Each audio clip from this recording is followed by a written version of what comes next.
I'm not an expert, Joe. Can I say about it? What I know about it is too small, Jerry. How am I supposed to start it? You want to.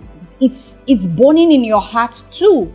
But you feel you're not equipped to do it. When the Lord calls, He expects you to move. God does not call the qualified. He qualifies the called.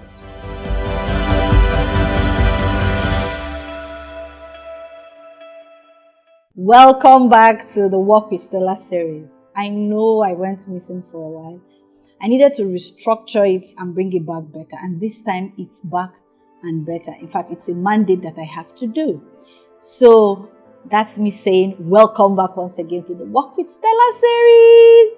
It's amazing how far we've come with the Walk with Stella series. In as much as we stopped it sometime last year, the testimonies I heard from it was amazing and mind-blowing. Like, I don't know why they wouldn't share it in Telegram. They'd rather share with me. But this time, I was told whether I want to or not, whether I get testimonies or not, it's a mandate. I have to do this. And this is it. So, welcome back. So, for this first episode in the year 2023, we're going to start with God's calling. That's the topic. So, this is what we're going to talk about. God's calling. So, let me ask you.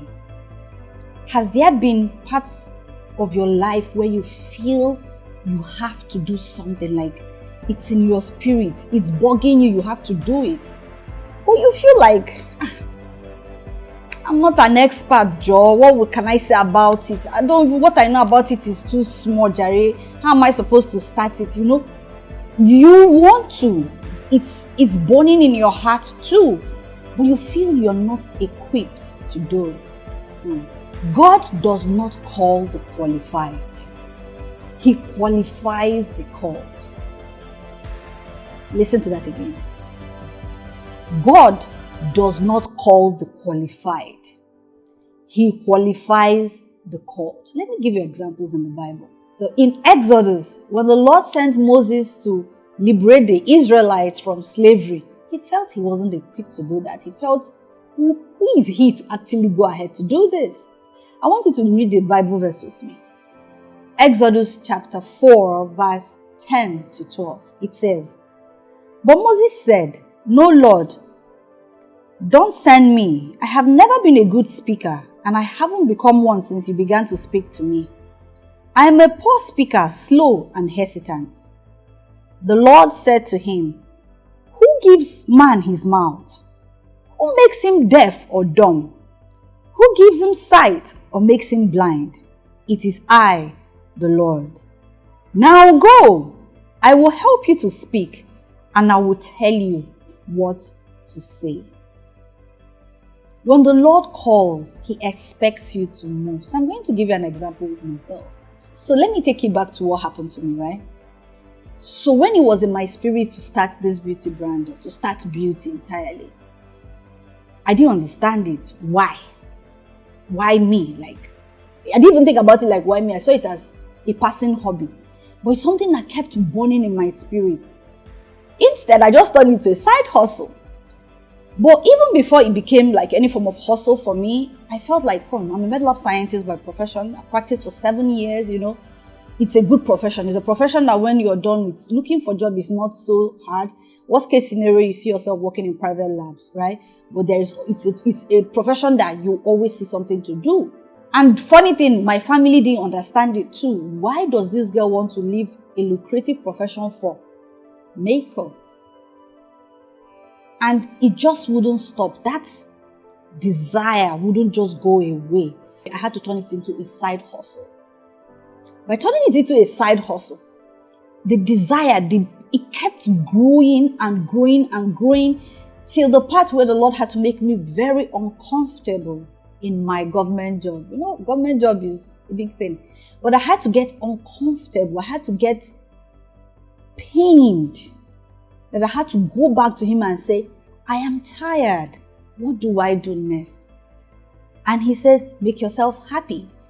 My happy place was makeup. My happy place is the beauty space. And boom, I turned to Urban Beauty, and in 6 months, I was shocked. But let me tell you something. When I started this journey, I practically knew nothing about makeup. But it was always in my heart. It was always there. One of the ways to know that the Lord has called you to a particular thing is when you attempt to do that, the ease at which it comes to you, even something you're not very knowledgeable about, it's one of the ways to show that yes, it's a calling. So my first journey into the makeup world, maybe training as a makeup artist or anything, was NYSC. So we're given, my CDS was vocation. So makeup, hair, nails, facials, spa, body massage, come my lunch, all those things. So let me tell you, so initially for NYSC CDS, I was sent to do, because I'm from a medical background, I was sent to medical group. They don't do anything, they just come and gist and gist and gist. And I felt like it was a waste of time. So someday as I was leaving, just angry with myself, why have I just wasted my time in this local government?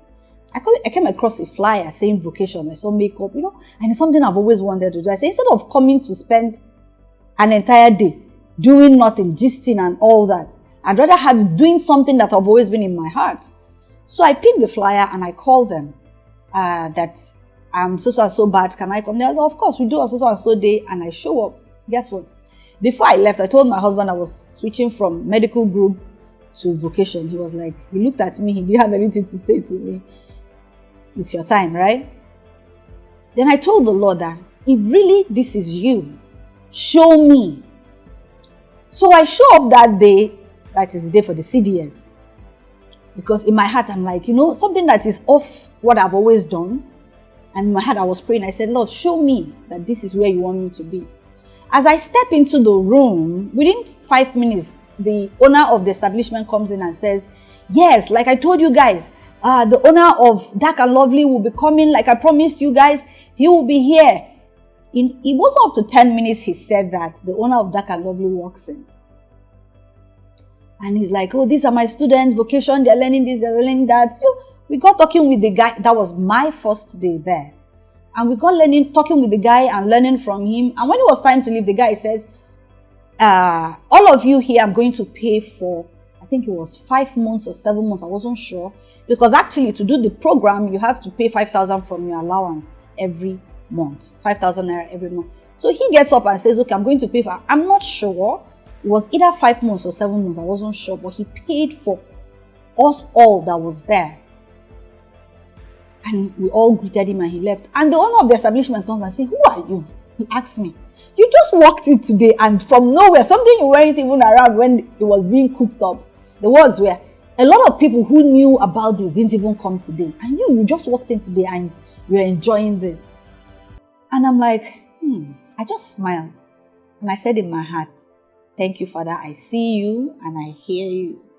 So this is for you today. If there is that thing in your heart that is burning up, you need to do, but you're not sure, you don't know if you're equipped, like you're scared of getting out there. Who am I? There are more people who have more authority than myself. There are people who do better than myself. I don't even know anything. Start the journey. Start. One of the key ways of knowing that yes, that you are called to do this is the ease at which things will work for you in that particular field. So remember this as I end today. The Lord does not call the qualified. He qualifies the called.